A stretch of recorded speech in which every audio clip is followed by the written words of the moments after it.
জাতীয় অনুষ্ঠানটোৱে হৈছে শ্ৰীমন্ত শংকৰদেৱ সংঘ আৰু এই শ্ৰীমন্ত শংকৰদেৱ সংঘৰ লগতে শেহতীয়াকৈ এটা জনগোষ্ঠীৰ একাংশ নেতা কৰ্মীৰ মাজত সংঘাতৰ সূত্ৰপাত ঘটিছে আৰু বিষয়টো এতিয়া এনেকুৱা এটা পৰ্যায়লৈ গতি কৰিছে যে কৰবাৰ পৰা গৈ যেন কৰবাত পালেগৈ গোচৰ দিয়া হৈছে দুয়োটা পক্ষৰ মাজত আৰু আজিৰ দিনটোতো আনকি এক প্ৰকাৰ যুযুধান ৰূপত অৱতীৰ্ণ হৈছে দুয়োটা পক্ষ মই পাতনি দীঘলীয়া নকৰি আপোনালোকক কওঁ যে মেডাম মেফিৰ এটা গহপুৰৰ ঘটনাক লৈ এই গোটেই পৰিৱেশটোৰ সূচনা হৈছে এজন ব্যক্তিক শংকৰ সংঘই মেডাম মেফিত অংশগ্ৰহণ কৰাৰ কাৰণে বহিষ্কাৰ কৰিছিল প্ৰাথমিক সদস্য পদৰ পৰা আৰু তাৰ পিছত এই পৰিৱেশটোৰ সূচনা হ'ল এই বিষয়টোক লৈ আজি আমি কথা পাতিম কিন্তু সংঘাত লগাবৰ বাবে নহয় সমন্বয় সম্প্ৰীতি সৃষ্টি কৰিবৰ কাৰণেহে এই বিবাদৰ অন্ত পেলাবৰ কাৰণেহে সকলোৰে প্ৰতি বিনয়েৰে অনুৰোধ যে যুক্তিতৰ্ক হয়তো হ'ব নিজা নিজা যুক্তিখিনি উপস্থাপন কৰিব কিন্তু সীমা চেৰাই যাতে কোনেও কাকো আক্ৰমণ প্ৰত্যাক্ৰমণ নকৰে মই ষ্টুডিঅ'ত প্ৰথমতে যিসকল আছে চিনাকি কৰি দিছোঁ আহোম জনগোষ্ঠীৰে শক্তিশালী ছাত্ৰ সংগঠন তাই আহোম ছাত্ৰ সন্থাৰ সভাপতি বসন্ত গগৈ আছে মই বসন্ত গগৈক অনুষ্ঠানলৈ স্বাগতম জনাইছোঁ টাইপাৰ কাৰ্যকৰী সভাপতি ৰুদ্ৰসাগৰ বুঢ়াগোহাঁই আছে মই ৰুদ্ৰসাগৰ বুঢ়াগোহাঁইক অনুষ্ঠানলৈ স্বাগতম জনাইছোঁ আৰু আছে এগৰাকী অভিনেতা তথা সাংস্কৃতিক কৰ্মী আৰু বিশেষকৈ শ্ৰীমন্ত শংকৰদেৱ সংঘৰ একেবাৰে যুৱ বক্তাৰ পৰা আৰম্ভ কৰি এতিয়া বিভিন্ন প্ৰান্তত তেখেত সক্ৰিয় হৈ থাকে এগৰাকী সক্ৰিয় বৈষ্ণৱ বৈকুণ্ঠ প্ৰিন্স মই বৈকুণ্ঠ প্ৰিন্সক অনুষ্ঠানলৈ স্বাগতম জনাইছোঁ আৰু আছে আমাৰ লগত শ্ৰীমন্ত শংকৰদেৱ সংঘৰ প্ৰধান সম্পাদক নগাঁৱৰ পৰা কুশল ঠাকুৰীয়া ডাঙৰীয়া মই কুশল ঠাকুৰীয়াকো অনুষ্ঠানলৈ স্বাগতম জনাইছোঁ ইয়াৰ বাহিৰেও থাকিব আমাৰ লগত সেৱা বাহিনীৰ মুখ্য অধিনায়ক সঞ্জীৱ বৰা তেখেত যোৰহাটৰ পৰা থাকিব আমি তেখেতৰ কাষলৈকো যাম সঞ্জীৱ বৰা ডাঙৰীয়া আপোনাকো মই অনুষ্ঠানলৈ স্বাগতম জনাইছোঁ আৰু থাকিব টাই আহোম যুৱ পৰিষদৰ সভাপতি দিগন্ত তামুলী তেখেতকো মই অনুষ্ঠানলৈ স্বাগতম জনাই লৈছোঁ প্ৰথমতে মই আপোনালোকক এটা দৃশ্য দেখুৱাই ল'ব বিচাৰোঁ কালি আৰু আজি ইমান যে পৰিৱেশটো উত্তপ্ত হৈছে গৰম হৈছে কিয় হ'ল সংবিধান শ্ৰীমন্ত শংকৰদেৱ সংঘৰ আত্মা সেই সংবিধানখনক টাইপাৰ একাংশ সদস্যই সোণাৰীত কালি দাহ কৰিছিল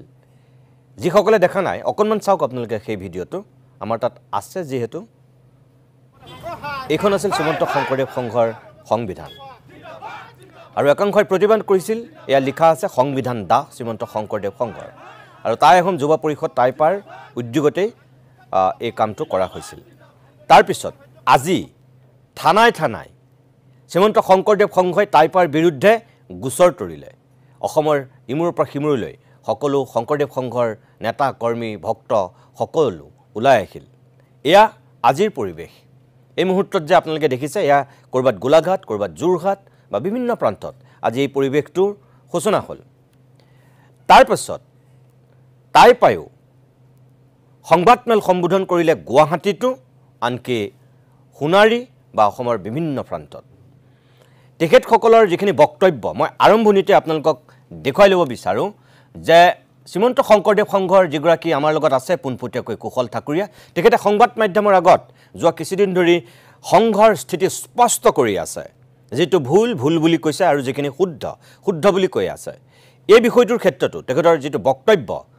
অকণমান চাওকচোন আপোনালোকে আৰু যিগৰাকী সেনাধিনায়ক সঞ্জীৱ বৰা সেৱা বাহিনীৰ তেখেতেও এই বিষয়টোক লৈ বক্তব্য দিছে মই দুয়োগৰাকীৰ বক্তব্য একেলগে আপোনালোকক দেখুৱাব বিচাৰোঁ টাইপা আমাৰ অভিভাৱক নহয় তেওঁলোকে আমাক সংবিধান সংগঠন আৰু কিবা কালিলৈ আকৌ কিবা এটা ক'ব আমি তেওঁলোকৰ মতে চলিম তেওঁলোকৰ মতে আমি চলা কথা নাই সংবিধান সংশোধন কৰিব লাগিলে আমি নিজাববীয়াকৈ আমাৰ যেতিয়া প্ৰয়োজন হ'ব আমি সেইমতে কৰিম কোনোবাই যদি উজনি অসমখনৰ দায়িত্ব দিছে যে ইয়াত তেওঁলোকে যি ইচ্ছা তাকে কৰিব পাৰিব তেতিয়াহ'লে মোৰ ক'বলগীয়া কথা নাই কিন্তু আমি আমাৰ কাৰ্যসূচী আমি নিৰন্তৰ গতিত চলাই যাম আমাৰ কি হয় পৰিস্থিতি সেইখিনি সময়ত দেখা যাব যে আমি কাৰো লগত আমি প্ৰতিযোগিতাত অৱতীৰ্ণ নহওঁ কাকো আমি চেলেঞ্জ নকৰোঁ আমাৰ নিয়মীয়া গতিতে আমাৰ অনুষ্ঠানবিলাক চলি থাকিব আমি কৰিম যিখন সংবিধান মহাপুৰুষ মাধৱদেৱৰ অপূৰ্ব সৃষ্টিৰাজি ইয়াত সন্নিৱিষ্ট হৈছে গুৰু দুজনাৰ অপূৰ্ব বাণীসমূহ ইয়াত লিপিবদ্ধ হৈছে এনে এখন পবিত্ৰ সংবিধান আজি সোণাৰী মাজমজিয়াত চৰাইদেউ জিলাৰ সোণাৰী মাজমজিয়াত টাইপা নামৰ এটা সংগঠনৰ কেইজনমান কৰ্মীয়ে ইয়াতে দাহ কৰা পৰিলক্ষিত হৈছে আৰু এই গোটেই দাহ কৰা গোটেই পৰিৱেশটোৱে আচলতে অসমীয়া সমাজ জীৱনৰ কাৰণে এটা অক্ষণীয় সংকেত তেওঁলোকে আজি আনিছে। মেডাম মফিৰ প্ৰতি শংকৰদেৱ সংঘৰ কোনো ধৰণৰ বিদ্বেষ ভাৱ নাই বা ইয়াৰ প্ৰতি কোনো ধৰণৰ আমাৰ তেওঁলোকে যি ধৰণে প্ৰচাৰ কৰিব বিচৰা হৈছে যে শ্ৰীমন্ত শংকৰদেৱ সংঘই মেডাম মফিৰ প্ৰতি বিদ্বেষ ভাৱ কৰিছে বা ঘৃণা কৰিছে তেনেকুৱা কোনো আমাৰ চিন্তা চৰ্চা আমাৰ নাই।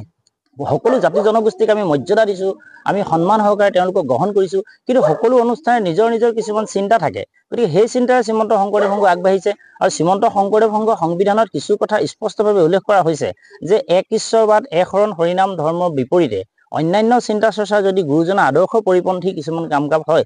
তেতিয়া নিশ্চিতভাৱে আমাৰ সংবিধানিক কিছু কথা বতৰা থাকিব। সেয়া আছিল দুয়োগৰাকী বিষয়ববীয়াৰ বক্তব্য। ইয়াৰ বিপৰীতে টাইফাই আজিৰ দিনটোত সংবাদমেল সম্বোধন কৰি যিখিনি বক্তব্য ৰাখিছে মই তাৰে কিয়দাংশ সোণাৰীতেই হওক গুৱাহাটীতেই হওক চাওক আপোনালোকে। যদি ক্ষমা বিচৰাহেঁতেন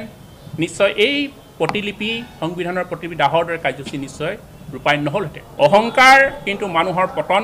আৰু শংকৰ সংঘক আমি বাৰে বাৰে কৈছোঁ, এতিয়াও সময় আছে, অতি শীঘ্ৰে ক্ষমা খোজক। আৰু শংকৰদেৱৰ কথা আমি বাৰে বাৰে কৈ থাকোঁ, শংকৰদেৱে তেওঁলোকৰ পেটেণ্ট নেকি, তেওঁলোকে পেটেণ্ট কৰি ৰাখিছে নেকি শংকৰদেৱ সকলোৰে গুৰু।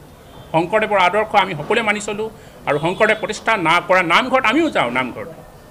তাত গোহাৰি খোৱা মানুহ যায়, কুকুৰা খোৱা মানুহ যায়, হাঁহ খোৱা মানুহ যায় সেই নামঘৰত। কিন্তু তেওঁলোকে আজিকালি কি কৰিছে, গাঁৱত এটা শংকৰী সংঘৰ বেলেগ এটা নামঘৰ বনাই দিলে। তো সমাজখন কোনে ভাগ কৰিছে, গাঁওখন কোনে ভাগ কৰিছে, তেওঁলোকে ভাগ কৰি আছে। শংকৰ সংঘৰ বহু লোকে আজিৰ দিনত তেওঁলোকে ৱাইন শ্বপ চলাই আছে। কিন্তু এই বিষয়বোৰ কিন্তু আমি ৰাজহুৱা ক'বলৈ আমি বাধ্য হ'ম। কিন্তু তেওঁলোকে মদ নাখায় বুলি ক'ব, তেওঁলোকৰ কাৰণে মদ অপবিত্ৰ, তেওঁলোকৰ কাৰণে গাহৰি অপবিত্ৰ, তেওঁলোকৰ কাৰণে মুৰ্গী কুকুৰা অপবিত্ৰ, কিন্তু তেওঁলোকে মদ খাব পাৰে, তেওঁলোকে লুকাই চুৰ কৰি গাহৰি খাব পাৰে, তেওঁলোকে লুকাই চুৰ কৰি মুৰ্গী খাব পাৰে। কিন্তু আমি যদি এই বিষয়বোৰ ৰাজহুৱা কৰোঁ অসমৰ ৰাইজে কিন্তু চাই থাকিব। সেইগতিকে যদি আইনীগতভাৱে তেওঁলোকে যুঁজিবলৈ বিচাৰে তেন্তে যিমান কেছ দিয়ে আমাক ওপৰত দিয়ক, কিন্তু জাতিৰ কাৰণে আমাৰ সংগ্ৰামী অতীত যদি জেলত যাবলগীয়া হয় যাব পাৰে। আচলতে ধৰ্মক লৈ কোনো এটা জাতি জীয়াই থাকিব নোৱাৰে। তেওঁলোকেও চাব লাগে ভুলটো কোনে কৰিছে। ভুলটোতো আমি কৰা নাই, ভুলটোতো বাৰে বাৰে শংকৰী সংঘই কৰিছে। গতিকে শংকৰী সংঘই প্ৰথম ক্ষমা বিচাৰিব লাগে আৰু তেওঁলোকে এইটো ক'ব লাগে যে ভৱিষ্যতলৈ আমি এনেকুৱা কাম নকৰোঁ, আহোমসকলকো আমাক লাগে। সেয়া আছিল আজিৰ দিনটোৰ পৰিৱেশ। এনেকৈয়ে অভিযোগ প্ৰতি অভিযোগেৰে এক প্ৰকাৰ পৰিৱেশটো উত্তপ্ত হৈছে। মই কুশল ঠাকুৰীয়া ডাঙৰীয়াৰ কাষলৈকে প্ৰথম যাব বিচাৰিছোঁ। প্ৰধান সম্পাদক হিচাপে যিহেতু আপুনি গুৰু দায়িত্ব বহন কৰি আছে, অসমৰ সৰ্ববৃহৎ ধৰ্মীয় আধ্যাত্মিক চেতনাসম্পন্ন জাতীয় অনুষ্ঠানটোৰ লগত অসমৰ কোনো জনগোষ্ঠীৰেই কেতিয়াও সংঘাত নহওক সেয়া প্ৰত্যেকজন হয়তো সুধী সমাজে আশা কৰে, আমিও আশা কৰোঁ। মই আৰম্ভণিতে কৈছোঁ যে সংঘাত লগোৱাৰ উদ্দেশ্য নাই, কিন্তু সমন্বয় আৰু সম্প্ৰীতি মজবুত কৰাৰ উদ্দেশ্যৰে আজিৰ অনুষ্ঠানটো মই কৰিছোঁ। আপোনাক মই বিনয়েৰে কওঁ এতিয়া যে এই ভুল বুজাবুজি বা এই অভিযোগ প্ৰতি অভিযোগ এই এটা উত্তপ্ত পৰিস্থিতিৰ অৱসান ঘটাব নোৱাৰিনে? হয়, মই ধন্যবাদ জনাইছোঁ। অৱসান ঘটাব পাৰি। সকলো পৃথিৱীত এনেকুৱা কোনো সমস্যা নাই যি সমস্যা আমি আলাপ বা আলোচনাৰে আমি শেষ কৰিব নোৱাৰোঁ। যদি ক'ৰবাত আঘাত হয়, কিবা হয়, সেই কথাবোৰ আমি আলাপ আলোচনাৰে সমাপ্ত কৰিব পাৰোঁ। সেই হ'ল সহজ কথা, সেইটো ভাল কথা। কিন্তু তাৰ বিপৰীতে এনে কিছুমান ঘটনা এনে কিছুমান অঘটন ঘটাই দিয়ে, যিবোৰ ঘটনাই মানুহৰ অন্তৰত ইমান গভীৰভাৱে দুখ দিয়ে যে আচলতে সেয়া আপোনালোকক ভাষাৰে বুজাই ক'ব নোৱাৰি। শ্ৰীমন্ত শংকৰদেৱ সংঘ এটা বৃহত্তম ধৰ্মীয় সামাজিক সাংস্কৃতিক অনুষ্ঠান।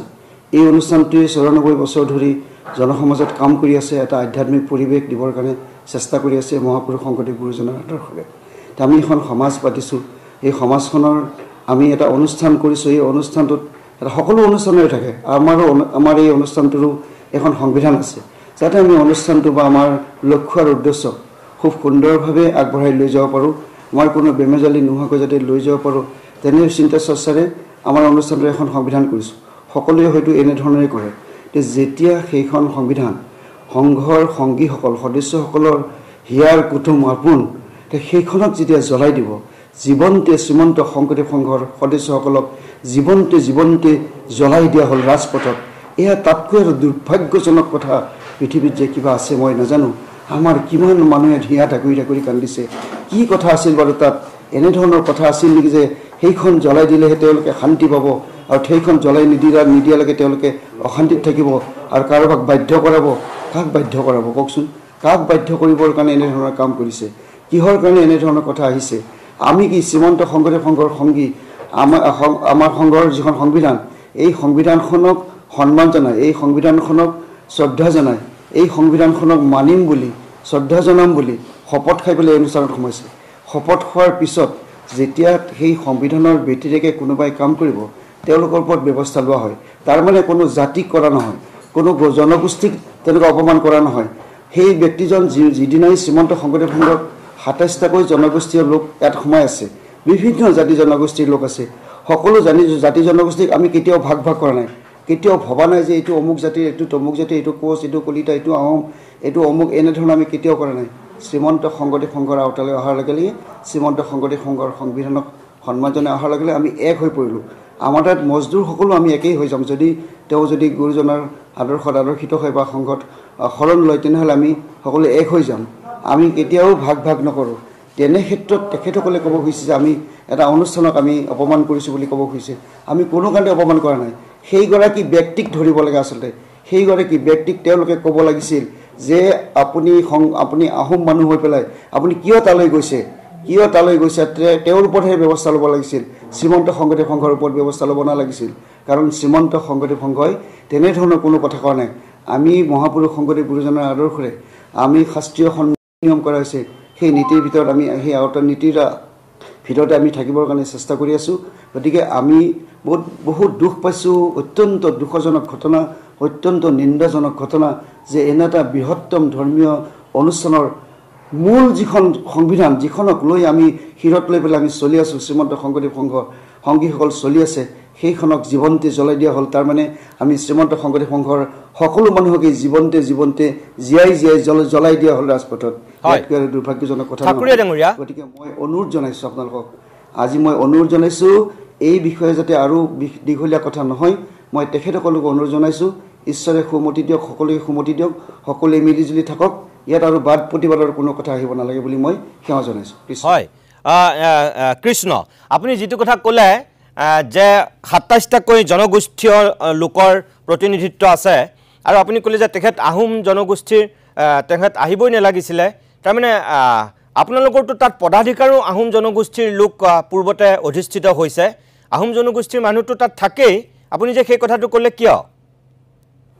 মই ক'ব খুজিছোঁ যে যিসকলে নিয়ম মানিব নোৱাৰে শ্ৰীমন্ত শংকৰদেৱ সংঘৰ সংবিধানক সন্মান জনাব নাজানে সেইসকল নাহক সেইসকল আমি টানি আজুৰি আনিব খোজা নাই যিসকলে মানিম বুলি আহিছে মানিম বুলি আহি যেতিয়া নামানিব তেতিয়া ব্যৱস্থা ল'ব আমি সেইসকলৰহে কথাটো কৈছোঁ আমাৰ ইয়াত কিমান আমাৰতো শ্ৰীমন্ত শংকৰদেৱ সংঘৰ একেবাৰে শীৰ্ষ নেতৃত্ব লৈ লৈছে তেওঁলোকে আমাৰ আহোম মানুহতে লৈছে তেখেতসকলে এনেকুৱা কৰিছে আমিতো তেনেকুৱা কোনো ধৰণৰ কথা অহা নাই আমাৰ মাজত গতিকে আমি এই কথাটোকে কৈছোঁ যে শ্ৰীমন্ত শংকৰদেৱ সংঘৰ সংবিধানক শ্ৰদ্ধা জনাই যে ১২০০ খাই পেলাই এই শ্ৰীমন্ত শংকৰদেৱ সংঘত অন্তৰ্ভুক্ত হৈছে তেখেতসকলে যদি নিয়ম মানিব নোৱাৰে তেখেতসকলে আমি সেৱা জনাইছোঁ আমাৰ দুৱাৰ মুকলি আছে তেখেতসকলে ওলাই যাব পাৰিব আমি কোনো জনগোষ্ঠীক জাতিক এনেকুৱা আমি কথা কোৱা নাই সকলো জনগোষ্ঠী আমাৰ লগত থাকিব ঠাকুৰে ডাঙৰীয়া আপুনি লাইনত থাকক অকণমান অনুগ্ৰহ কৰি মই টাইপাৰ কাৰ্যকৰী সভাপতি ৰুদ্ৰসাগৰ বুঢ়াগোহাঁই আজি আপুনি যিহেতু সংগঠনটোৰ প্ৰতিনিধিত্ব কৰিছে আমাৰ ইয়াত সংবাদমেল আপোনালোকে সম্বোধন কৰিছে পূৰ্বাঞ্চলীয় সাহিত্য সভাৰ পৰা ধৰি আৰু আহোম জনগোষ্ঠীৰ বিভিন্ন সংগঠনৰ বিষয়টোত এতিয়া সোমাই পৰিছে অকল এইটো টাইপা হৈ থকা নাই এতিয়াতো গোটেই আহোম জনগোষ্ঠীটোৰ এটা বিষয় হৈ যোৱা নিচিনাকৈ আমি দেখিবলৈ পাইছোঁ তেখেতৰ বক্তব্য আপুনি শুনিলে তেখেতে কৈছে যে আপোনালোকে যিখন সংবিধান জ্বলালে সঁচাকৈ এই যে যিজন গহপুৰৰ চন্দ্ৰ বৰুৱাক মেডাম মেফিত অংশগ্ৰহণৰ বাবে প্ৰাথমিক সদস্যৰ পৰা বহিষ্কাৰ কৰি যেনেকৈ সংঘই ক'ৰবাত ভুল কৰা বুলি আপোনালোকে কৈছিল তেনেকৈ সংবিধানখন জ্বলায়ো আপোনালোকে ক'ৰবাত সঁচাকৈ ভুল কৰা নাইনে এটা অনুষ্ঠান জীয়াই থাকিবৰ কাৰণে এখনতো সংবিধান লাগিবই আৰু সেই সংবিধানখনৰ ভিত্তিতেই চলিব লাগিব তেওঁ যিহেতু গমেই পাইছিল সংবিধানত সেই কথাখিনি আছিল গতিকে সেইখিনিতো এখেতে কোৱাৰ দৰে মানি চলিব লাগিবই দিয়কচোন প্ৰথমতে আপোনালোক মই স্বাগতম জনাইছোঁ ইতিমধ্যে প্ৰভুৱে কথাবোৰ কৈছে আমি টাই আহোম যুৱ পৰিষদৰ পৰা এই বিষয়টো সূত্ৰপাত ক'ৰ পৰা আহিলে এই কথাটো আমি ক'ব লাগিব চন্দ্ৰ বৰুৱা তেখেত পূৰ্বাঞ্চল টাই সাহিত্য বা গহপুৰ জিলা সমিতিৰ সভাপতি তাতে শংকৰী সংঘৰ ককিলা শাখাৰ সম্পাদক হয়। তেখেতক এনেকুৱা এটা অৱস্থা কৰিলে তেওঁ মেডাম মেফিত সভাপতিত্ব কৰাৰ কাৰণে তেখেতক এঘৰীয়া বা সংগীপত ত্যাগ কৰিবলৈ বাধ্য কৰাইছিলে। এতিয়া কথাটো হ'ল মেডাম মেফি কি, এই বিষয়টো আমি জনাটো খুব দৰকাৰ। মেডাম মেফি হ'ল এটা আমাৰ ধৰ্মীয় অনুষ্ঠান, যিটো ধৰ্মীয় অনুষ্ঠান চাউলুং চুকাফাৰ অহাৰ আগতেও খ্ৰীষ্টপূৰ্ব বহু বছৰ আগত চীনত এই অনুষ্ঠানটো আয়োজন কৰিছিলে হুৱাংটি, প্ৰথম টাই সম্ৰাট হুৱাংটিয়ে। আৰু তাৰ পৰৱৰ্তী সময়ত যেতিয়া চাউলুং চুকাফাই 1228 খ্ৰীষ্টাব্দত এই মুংডুং চুংখামত পদাপন্ন হৈছিলে, তেখেতেও এই মেডাম মেফি অনুষ্ঠিত কৰিছিলে। তাৰ পৰৱৰ্তী সময়ত চাওফাসকলেও যুদ্ধ জয় বা বিজয় বা মানুহৰ কিবা দুখ হ'লেও কিন্তু এই মেডাম মেফি অনুষ্ঠিত কৰিছিলে। এই মেডাম মেফি অনুষ্ঠিত কৰা এইটো নহয় যে অকল টাই আহোম জনগোষ্ঠীৰ উন্নয়নৰ কাৰণে, এই মেডাম মেফি অনুষ্ঠিত কৰা মূলতে হ'ল সকলো অসমবাসী ৰাইজৰ মংগলৰ কাৰণে আৰু যেতিয়া মেডাম মেফিক লৈ তেওঁলোকে এই তুচ্ছ তাচ্ছল্য মন্তব্য কৰিব, আমি টাই আহোম যুৱ পৰিষদ বিল নহয়, সমগ্ৰ অসমৰ আহোম জনগোষ্ঠীৰ যুৱক কিন্তু ক্ষোভিত হৈ আছে। আমি প্ৰথমতে সেইজন ব্যক্তিক আমি প্ৰশ্ন কৰিব লাগিব যিজন ব্যক্তিয়ে তেওঁলৈ এই চন্দ্ৰ বৰুৱালৈ এই পত্ৰখন প্ৰেৰণ কৰিছিলে। আৰু 2 নম্বৰ কথা, যিখন সংবিধানৰ কথা কৈছে ইয়াত কিন্তু মই দেখিছোঁ দুটা ভাগত বিভক্ত হৈ আছে। এসময়ত আমি দেখিছোঁ প্ৰায় 2020 চনৰ মানৰ পৰা শংকৰ সংঘই টাই আহোম জনগোষ্ঠীৰ লোকৰ ওপৰত এটা প্ৰভাৱ পেলাবলৈ চেষ্টা কৰিছে। তেওঁলোকে কি কৰিছে, যদি ক'ৰবাত কুকুৰা পোহে তেওঁক বহিষ্কাৰ কৰে, গাহৰি পোহে বহিষ্কাৰ কৰে। তেনে ক্ষেত্ৰত আমি দেখিছোঁ যোৰহাট শেহতীয়াকৈ যিখন অধিৱেশন হৈ গৈছে তাত আকাশ গগৈ বুলি এজন যুৱক প্ৰায় 1000তকৈ ওপৰত তেওঁ কুকুৰা পুহি তেওঁ এজন যুৱ উদ্যোগী হিচাপে তেওঁ প্ৰতিষ্ঠা লাভ কৰিছে। আৰু সেইজনৰ এজন শংকৰী সংঘৰ তেওঁ এজন সদস্য, আৰু তেখেতে যোৰহাট অধিৱেশনত এসাঁজ ভাত খুৱাইছে। আৰু এটা কথা মই ক'ব লাগিব, আজি এই শংকৰ সংঘৰ আমাৰ বিষয়ববীয়াসকল আছে, আপোনালোকে সংবিধানত ধনী দুখীয়া আমি এটা বিভেদ দেখিছোঁ। আমি কৈছোঁ যে আপোনালোকে ধনী দুখীয়া এই বিভেদবোৰ আঁতৰাই আৰু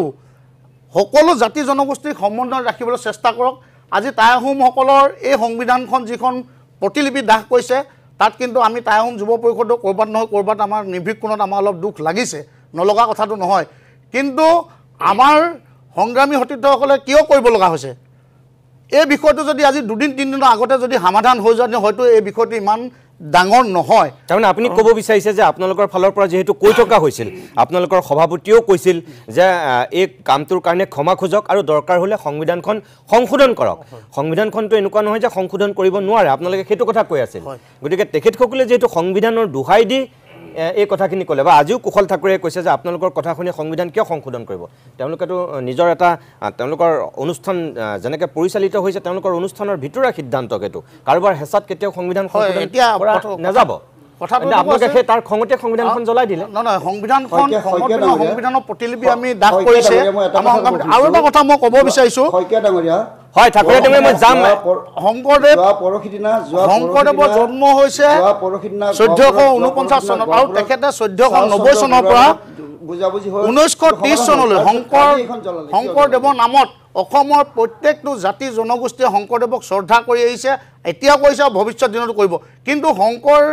শংকৰদেৱৰ নাম লৈ এতিয়া তেওঁলোকে এটা অনুষ্ঠান কৰিছে, আমি অনুষ্ঠানটোকো শ্ৰদ্ধা কৰোঁ। কিন্তু অনুষ্ঠানটোৰ বাহিৰৰ প্ৰতি অকল টাই আহোম জনগোষ্ঠীৰ লোকক তেওঁলোকে টাৰ্গেট কৰি লৈছে।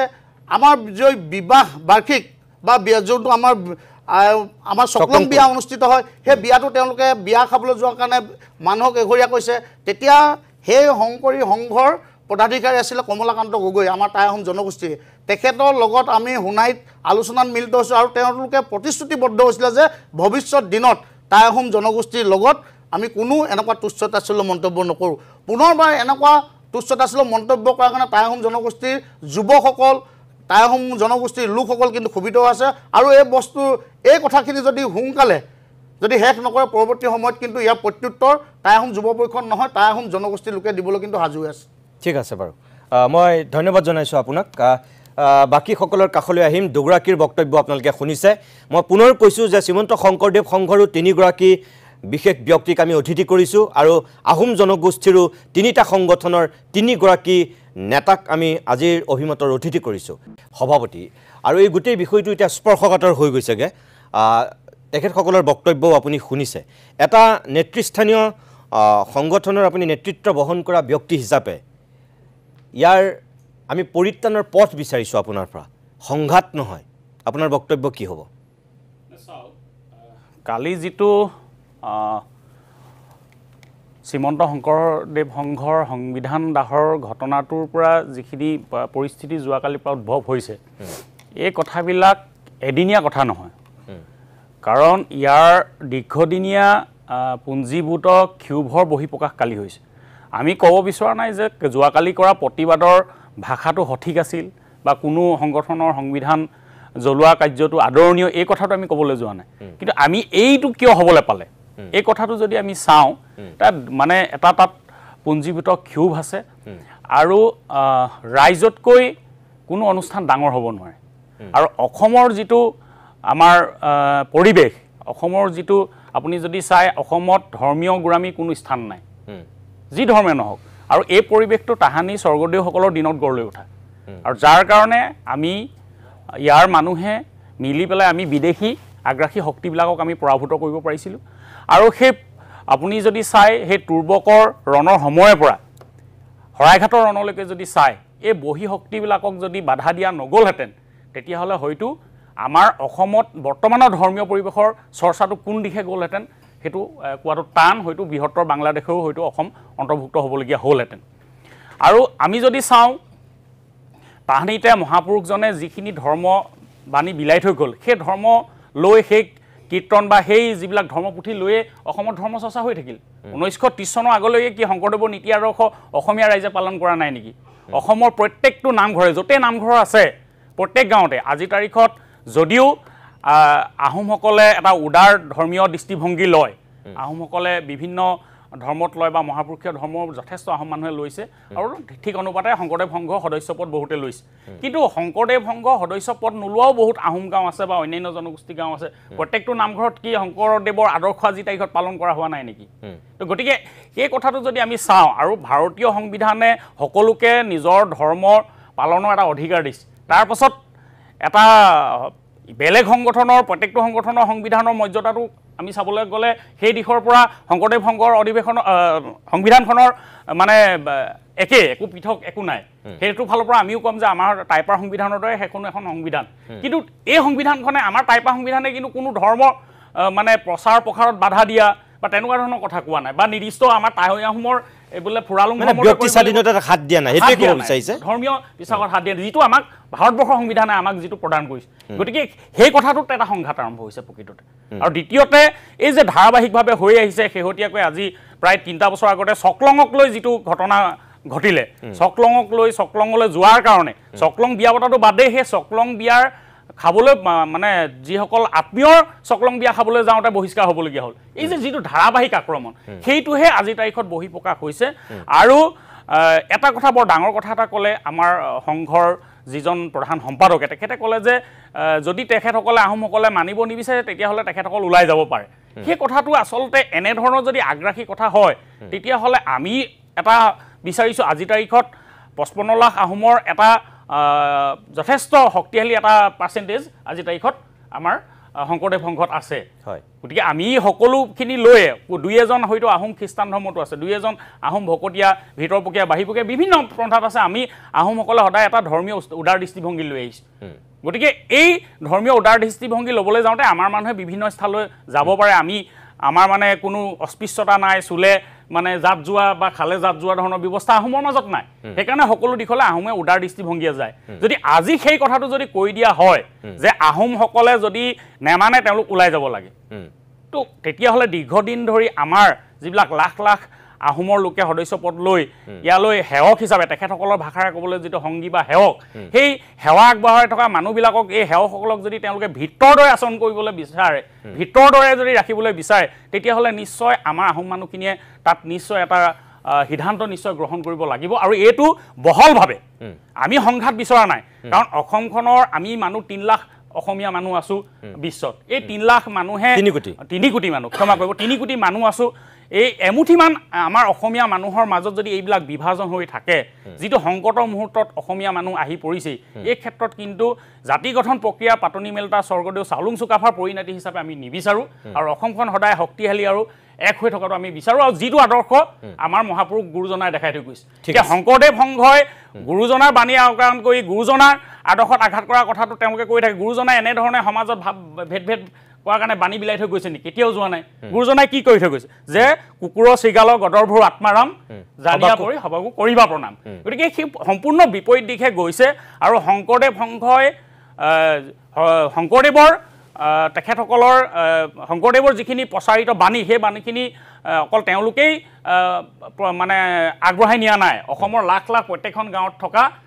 প্ৰত্যেকটো নামঘৰত যিসকল মানুহে জড়িত হৈ আছে প্ৰত্যেকেই শংকৰদেৱৰ আদৰ্শক লৈ গৈছে আনকি হিন্দু ধৰ্ম বা নৱবৈষ্ণৱ ধৰ্ম গ্ৰহণ নকৰা অইন ধৰ্মাৱলম্বী মানুহেও শংকৰদেৱক গুৰু হিচাপে বা এজন আধ্যাত্মিক গুৰু হিচাপে অসমীয়া লোকে মানি লৈছে হয় ধন্যবাদ জনাইছোঁ মই চাওঁ দিগন্ত